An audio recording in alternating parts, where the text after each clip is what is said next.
નમસ્કાર મિત્રો. તો આજે હું વાત કરવાનો છું નીટ યુજી વિશે, કે જે પ્રી મેડિકલ એન્ટ્રન્સ એક્ઝામ છે, કે જેના આધારે વિદ્યાર્થીઓને મેડિકલ કોલેજ જેવી કે એમ્સ દિલ્હી અને ગવર્મેન્ટ કોલેજમાં એડમિશન મળે છે. અને મિત્રો, નીટ પરીક્ષાનું ઓર્ગેનાઇઝેશન એનટીએ કરે છે, એટલે કે નેશનલ ટેસ્ટિંગ એજન્સી.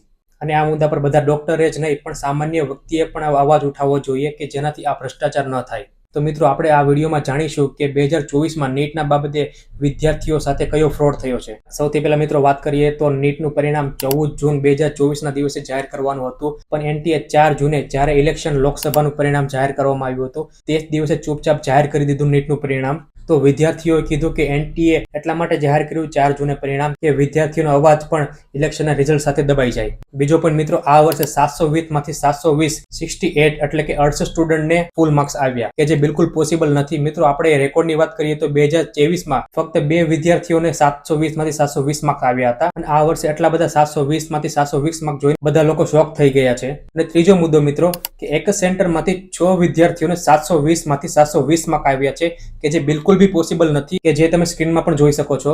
અને અમુક વિદ્યાર્થીઓને 718 અને 719 માર્ક્સ પણ આવ્યા છે, કે જે ટેકનિકલી પોસિબલ નથી. કેમ કે મિત્રો, નીટ પરીક્ષામાં એક સવાલનો સાચો જવાબ આપીએ તો 4 માર્ક્સ મળે, પણ જો એ સવાલ આપણે ખોટો પાડીએ તો માઇનસ સિસ્ટમ હોય છે, કે જેના કારણે 4ની જગ્યાએ આપણા 5 માર્ક્સ કપાય છે. એટલા માટે જો કોઈ વિદ્યાર્થી એક સવાલનો જવાબ ખોટો આપે તો માઇનસ સિસ્ટમના કારણે 720 માંથી 715 આવવા જોઈએ, અને એ જ સવાલ વિદ્યાર્થી છોડીને આવે તો એના 4 માર્ક્સ કટ થાય, એટલે કે 716 આવી શકે. તો આ ટેકનિકલી બિલકુલ બી પોસિબલ નથી કે કોઈ વિદ્યાર્થીના 718 અને 719 માર્ક્સ આવે.